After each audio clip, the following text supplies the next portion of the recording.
We are back, a new week. It doesn't really feel like a new week, though, because Florida State practiced through the weekend, Saturday and Sunday, and we're back to talk about the coming week for Florida State football. They were in shells for the second day today, Monday, at practice. They'll go into full pads tomorrow is the plan, and we talked to Willie Taggart for about 10 or 11 minutes. You can see that interview also on YouTube or at Warchant TV at Watch warchant.com. this first, obviously. Yeah, this is a little bit more insightful. And a lot more important. But we also have that video for you if you want to watch. And Willie goes through a lot of different topics. Seemed really upbeat. I mean, after the first 3 days, obviously there are things that need to be fixed.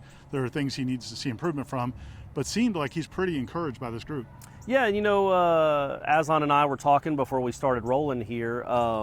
And you just saw it. I know you'd missed the last 2 days, not to call you out, but you were doing other things. You're doing family stuff in New Orleans. Doesn't the practice just roll better? Doesn't it just feel like a better pace?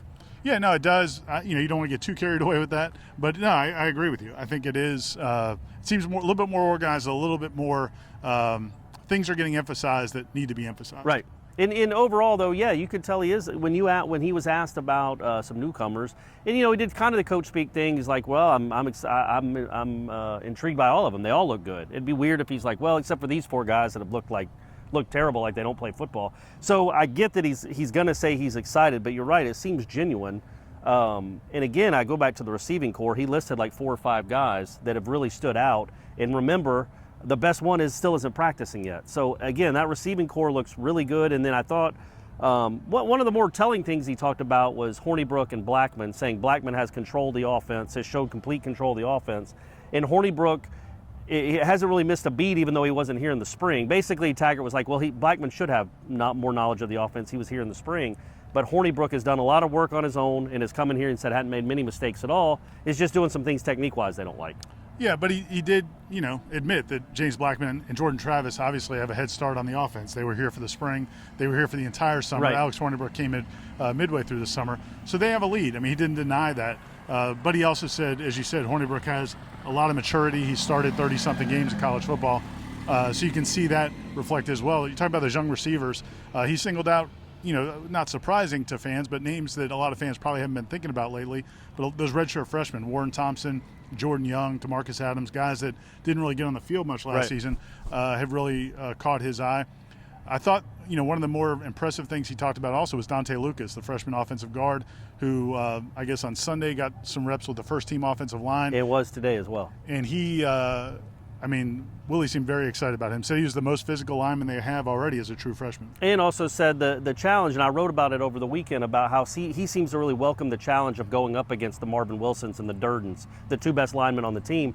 And Willie talked about that, as you'll see after you watch this video. You'll go to Willie's, and he talked about, I don't really even want to spoil it, but he talked about how you don't want to make Marvin Wilson mad, because then he comes back and it was really aggressive. But apparently Dante's done that a few times, which is good, man. Dante wants to. I think this campus also leads in tractors rolling by while we're shooting video. I mean, that's 3 already. But I think Dante Lucas likes that challenge, and that's good for him, right? To want to battle those guys. You always call Texas A&M the farm college. How many tractors do you think are rolling around their campus? Jimbo doesn't allow that, does he? Probably just guys on horses.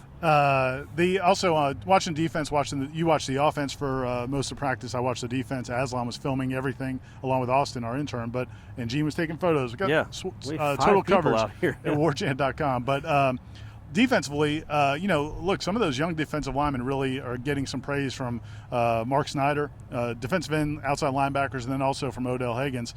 Mark Snyder loves Amari Gaynor. Yeah. Now, I think that, Willie talked before about Amari needs to get some maturity and, kind of play the position as a college player, not just as a great athlete.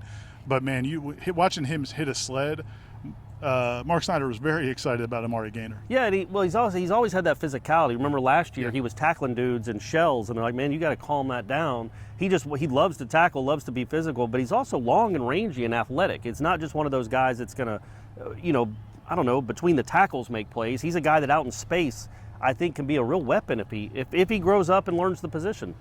No major changes from a depth chart standpoint. At linebacker, it looked like you still had DeKalen Brooks and Dontavius Jackson, an inside linebacker, and I think Emmett Rice. It looked like Emmett Rice and Jaden Woodby might have been second team in that group. Josh Kando is still not out there. There's a few injury updates that we want to touch on. Josh Kando is still not back out there. He apparently had a hamstring tweaked the hamstring, but Willie Taggart said it they're being cautious with him. They don't want to rush him back.